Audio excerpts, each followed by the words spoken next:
J'ai pleuré d'impuissance en fait, parce que t'arrives dans ce genre d'endroit, en fait on te le montre en photo, tu te dis ouais mais vraiment ça a l'air d'être l'enfer sur terre, tu vois, quand on dit est-ce que l'enfer existe là pour le coup? Là moi je l'ai vu l'enfer en allant dans cet endroit, et quand t'arrives en vrai, voilà, t'as toutes les sensations qui vont avec quoi. Tu vois des choses terribles, tu vois des déchets partout qui jonchent le sol, tu vois même plus une fleur qui arrive à résister à ça. Tu vois des humains qui sont en train de ramasser ces déchets, puisque les déchets là-bas, on te coupe, on te prie, et c'est là où tu les vois ramasser ces choses-là sans protection. Tu sens qu'il y a la maladie qui forcément se propage et circule. Enfin, c'est la nature qui est complètement laissée pour morte, quoi.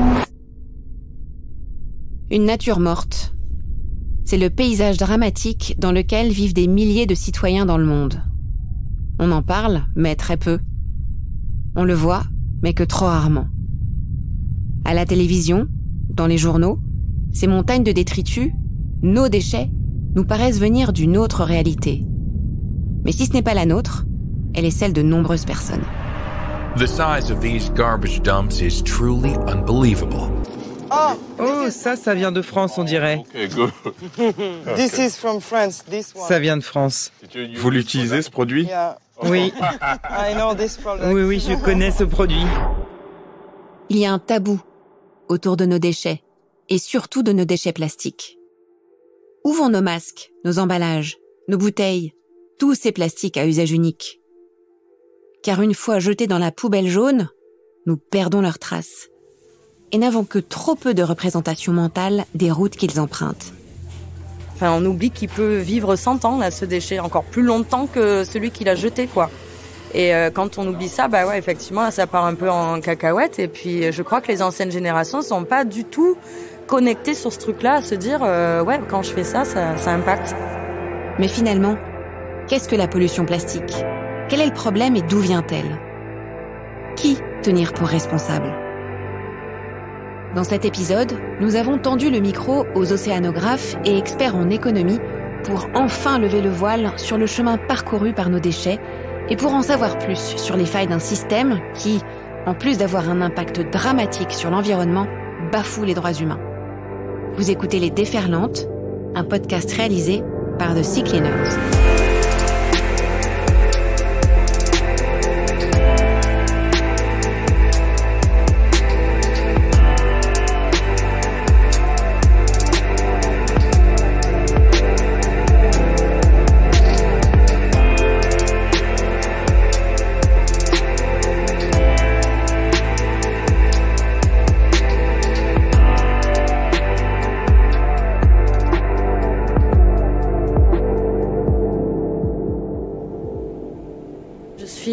Suzanne, alors c'est mon nom de scène. Je viens d'Avignon, je suis chanteuse, auteure, compositeur, interprète et j'aime beaucoup la danse et je pense être une artiste, j'espère être plutôt engagée.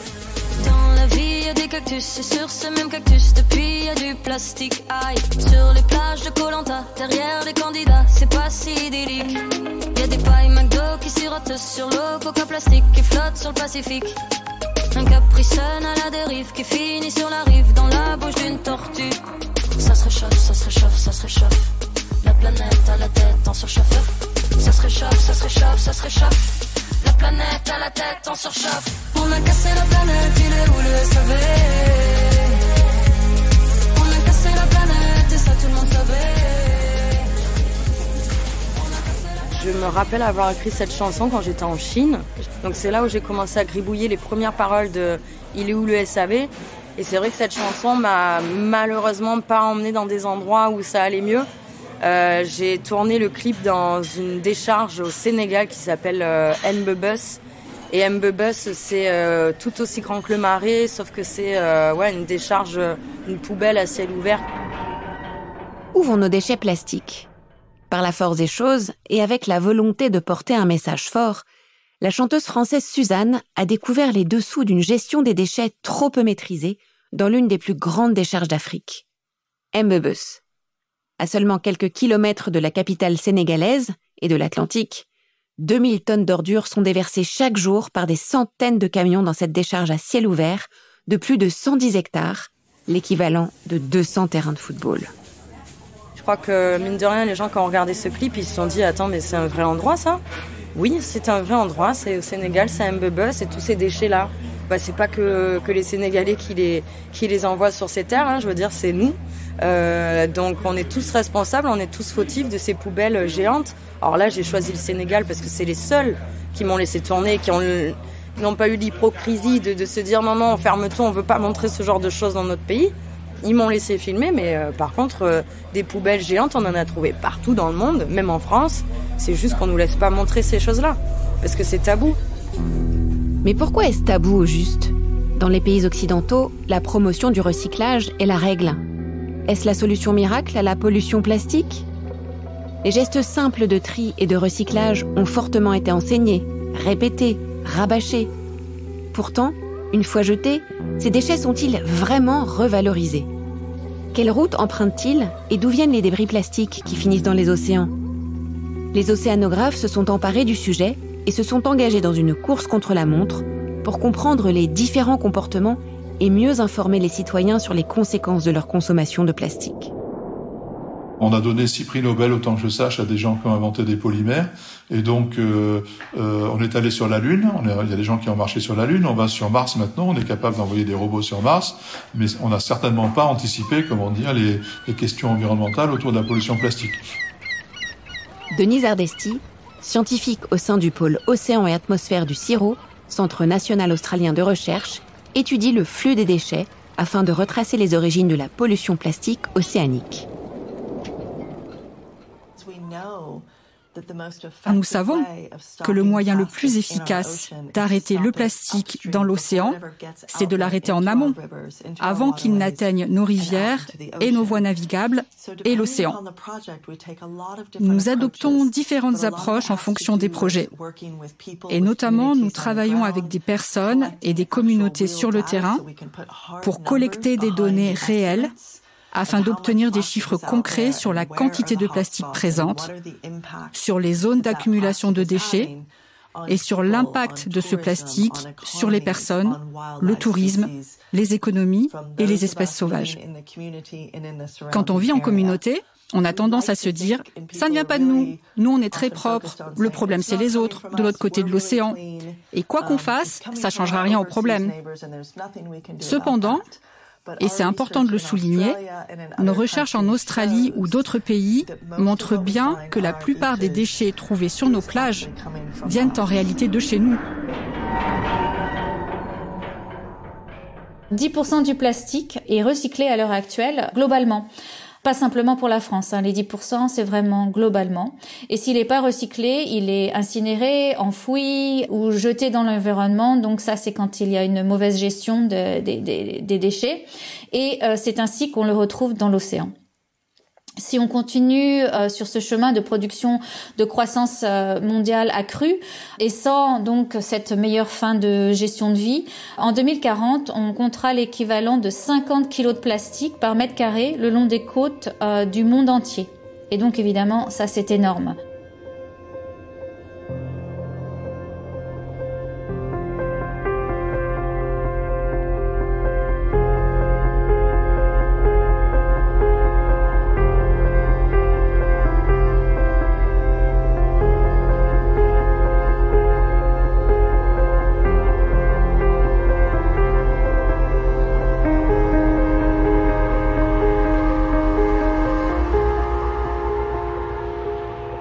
Ce qui est énorme, ce sont aussi les chiffres qui démontrent le mal des pays à prendre en main la gestion des déchets. Car depuis 1950, plus de 9 milliards de tonnes de plastique ont été produites, mais seulement 9% ont été recyclés, 12% incinérés, laissant 5,5 milliards de tonnes de déchets de plastique dans la nature, que ce soit sur Terre ou dans l'eau. D'après Éric Leplon, océanographe et directeur des opérations au sein de l'association The Sea Cleaners, cette difficulté à faire face à la problématique ne dépend pas des ressources d'un pays, mais bien de la volonté des individus et leaders politiques à régler la problématique de la pollution plastique. En Indonésie, ils ont un plan quinquennal. Sur 2020-2025, ils veulent éradiquer à 75% l'usage des plastiques. ils ont arrêté depuis 2 ans les plastiques à usage unique. Donc tu ne peux plus aller dans un takeaway pour avoir des plastiques à usage unique. Et là, il faut remercier les 2 sœurs Isabelle et Mélati de Bye Bye Plastic Bag là-dessus, qui ont fait bouger les lignes là-dessus. Après, c'est vrai que la difficulté pour un pays comme ça, tel que la Chine ou l'Indonésie, de fermer les frontières par rapport à nos containers de plastique qu'on emmenait là-bas, aujourd'hui, on continue d'envoyer nos containers dans des pays moins-disants, tels que l'Afrique. Donc l'Afrique, on les envoyait parce que ça pesait plus lourd, on leur envoyait des textiles. Maintenant, on leur envoie aussi des plastiques. Donc, quand on voit, comme tu dis, au Sénégal, c'est des plages entières parce que c'est que des friperies et aujourd'hui, ça continue. Pourquoi ? Parce qu'on n'a pas, dans nos pays occidentaux, réduit la consommation, et 2, on n'a pas augmenté notre capacité de traitement de nos déchets. Donc, on continue. Depuis 2018, rien n'a changé. Rien n'a changé. On a juste été, on va les envoyer ailleurs. C'est tout. Réguler la pollution plastique au niveau mondial, c'est le véritable défi des scientifiques et lanceurs d'alerte. Le but ? Faire réagir les gouvernements afin de trouver les meilleures solutions globales dans le traitement et la gestion des déchets plastiques, de sa production à sa fin de vie. En Europe comme en Asie, en Afrique comme en Amérique, car oui, nos déchets, une fois jetés, et alors qu'on les pense en direction du centre de tri, voyagent bien au-delà de nos frontières. Au pic de son activité, la Chine accueillait plus de la moitié des ordures plastiques dans le monde et la plupart du papier aussi. Mais en 2017, Pékin a pris une décision très radicale, ne plus être la poubelle de la planète. D'un coup d'un seul, la Chine a interdit la plupart des importations de plastique et de papier, alors les pays riches se sont retrouvés coincés. Une partie du contenu de votre bac se rend en effet très loin. Jusqu'ici, en Inde. Des sacs, des emballages de plastique, de marques familières. Je suis Isabelle Méjean, je suis professeure d'économie à Sciences Po et je fais de ma recherche sur des questions d'économie internationale et de commerce international en particulier.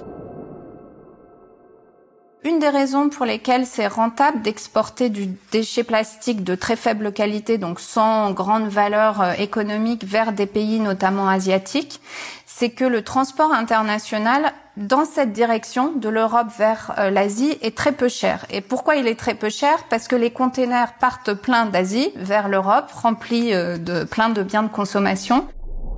Le fret international reste peu cher si les containers sont pleins à l'aller comme au retour. Et comme en moyenne, ils sont plus pleins de la Chine vers l'Europe que de l'Europe vers la Chine, remplir des containers de déchets plastiques, ça reste relativement peu cher.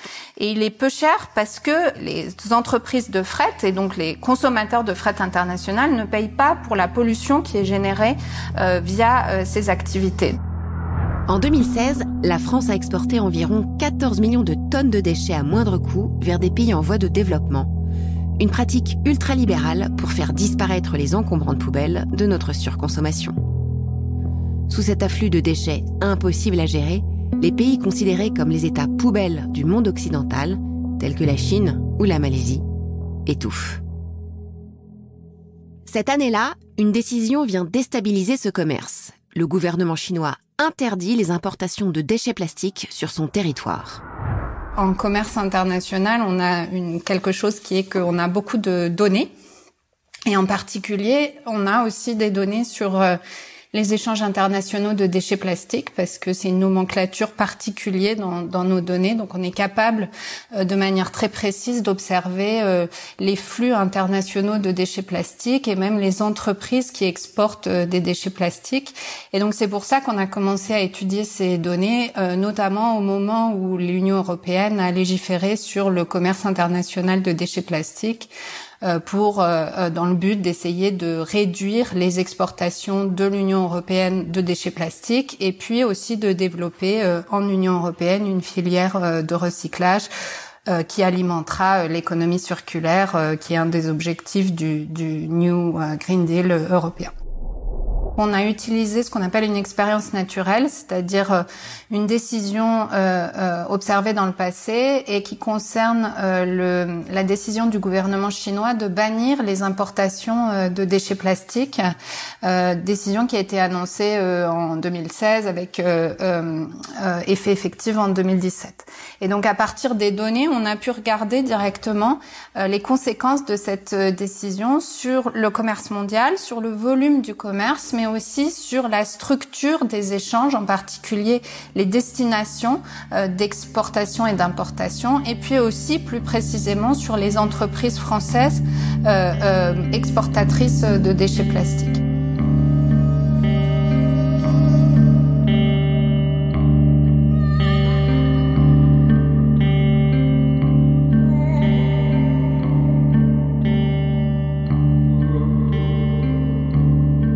Quand la Chine bannit les importations de déchets plastiques, on observe une très forte baisse du volume du commerce mondial sur les produits concernés, de l'ordre de 55%.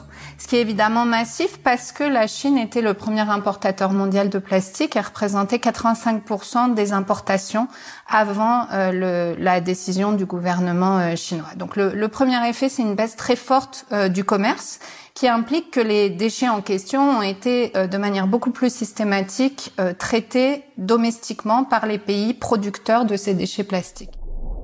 Le deuxième effet, c'est un effet qu'on appelle de diversion du commerce, c'est-à-dire qu'à partir du moment où la Chine refuse les containers de déchets plastiques, de nouvelles filières vers d'autres pays se développent. Donc ça concerne en gros 1,2 million de tonnes de déchets plastiques sur en gros 10 millions qui étaient précédemment importés par la Chine. Donc un peu plus de 10% du commerce diverge vers d'autres destinations. Et les destinations en question, c'est d'abord d'autres pays en développement. Donc on voit une diversion massive, par exemple, vers la Malaisie, vers le Vietnam, vers l'Indonésie, à tel point que certains de ces pays ont eux-mêmes légiféré rapidement après parce qu'ils se trouvaient submergés par des containers. Et puis en Europe, par exemple, on a aussi le développement de filières vers la Turquie et puis aussi vers d'autres pays comme l'Espagne, l'Italie, etc. Donc l'effet qui domine, c'est évidemment la baisse du volume des échanges, mais il y a aussi, et c'est ce qui nous intéressait beaucoup dans cette étude, une forme de réorganisation des échanges. Les entreprises notamment qui étaient directement exposées, celles qui jusqu'ici exportaient leurs déchets vers la Chine, se sont mis à exporter plus systématiquement vers d'autres destinations, principalement en dehors de l'Union européenne. Pour donner un ordre d'idée, en 2019, les autorités indonésiennes ont systématiquement contrôlé tous les containers de déchets plastiques qui arrivaient en Indonésie. Donc il y en a eu 1095 sur la période et 433 ont été déclarés illégaux par les autorités indonésiennes, donc ont été renvoyés à l'exportateur. Ce que l'interdiction du gouvernement chinois révèle met à mal l'histoire des relations commerciales bienveillantes et bienfaitrices des pays développés vers les pays en voie de développement. Ce qui se cache vers l'exportation de nos déchets, c'est une véritable domination commerciale allant jusqu'au trafic illégal et au recours à une véritable mafia des déchets. Les pays occidentaux, plus grands producteurs de déchets, sont prêts à tout pour s'en débarrasser. Que ces déchets soient échangés sur les marchés internationaux, ça pourrait être tout à fait efficace du point de vue économique. Par exemple, si certains pays ont des très fortes capacités de recyclage. Le problème, c'est que ce qu'on a vu, et c'est la raison pour laquelle le gouvernement chinois a banni ces importations, c'est que il y a beaucoup de commerce illégal et il y a beaucoup d'exportations qui vont vers des pays qui ont très peu de capacité de recyclage. Ça pourrait être intéressant si ces pays se spécialisent dans le tri, mais en pratique, c'est pas ce qu'on observe. Ce qu'on a vu anecdotiquement, c'est qu'en fait, ces pays se retrouvent submergés de déchets plastiques qui sont jamais triés et donc qui finissent par être enfouis illégalement, brûlés illégalement, voire finir dans l'océan. Forcer des pays en moyenne riches qui produisent beaucoup de déchets plastiques à gérer eux-mêmes le recyclage ou le traitement de ces déchets plastiques, c'est utile, notamment parce que les conditions sont mieux maîtrisées dans ces pays-là. Ce qu'on a vu, notamment des Interpol, par exemple, qui travaillent beaucoup sur ces questions-là, c'est que il y a eu clairement le développement de filières de traitement illégal de ces déchets, avec des exportations qui sont déclarées sous une forme. Quand on contrôle, c'est pas ça. Ça passe dans des circuits légaux. On retrouve les déchets en Europe de l'Est, en Turquie, en Malaisie, etc. L'interdiction soudaine de la Chine d'exporter des déchets sur son territoire a donc permis de mettre sur la table la toxicité des échanges commerciaux de déchets et ainsi pacifier les échanges internationaux en responsabilisant les pays exportateurs. En conséquence, depuis 2021, les pays membres de l'UE ne peuvent plus exporter leurs déchets plastiques non triés ou dangereux vers des pays non membres de l'OCDE. Afin de protéger les pays en voie de développement, ces principaux destinataires de nos déchets ont dorénavant le choix d'accepter ou non les déchets plastiques propres provenant de l'Union européenne.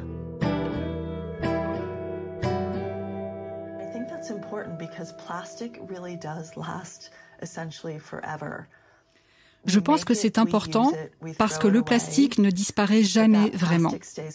Nous le fabriquons, nous l'utilisons, nous le jetons. Mais ce plastique reste avec nous pour toujours. Je pense que même de mon vivant, nous finirons par comprendre que le plastique qui croupit dans nos décharges a un potentiel de récupération énorme. Lorsque nous changeons notre relation avec le plastique et que nous commençons à le traiter comme une marchandise plutôt que comme un déchet, lorsque nous mettons une valeur ou un prix sur le plastique, alors nous récupérons les matériaux qu'il contient. Nous le traitons comme un produit qui a de la valeur et nous cessons de le jeter ou de le perdre dans l'environnement. Et je pense que c'est un changement fondamental que nous pouvons opérer en collaboration avec l'industrie, les gouvernements et les groupes communautaires.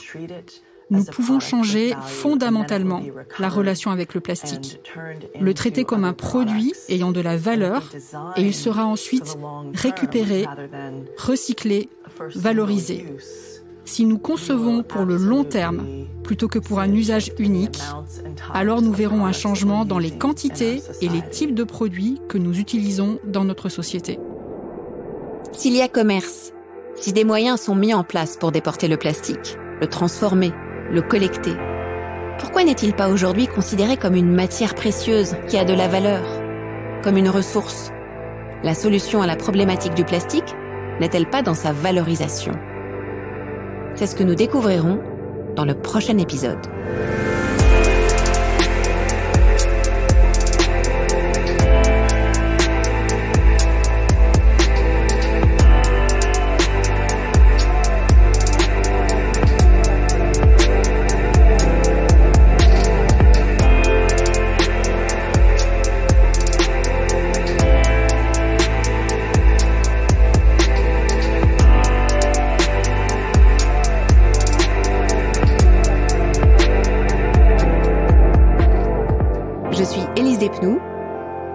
Vous avez écouté Les Déferlantes, un podcast réalisé par The Sea Cleaners, avec une musique originale d'Antonin et Titiarax, mixée par Karim Skakni et illustrée par Cosmo.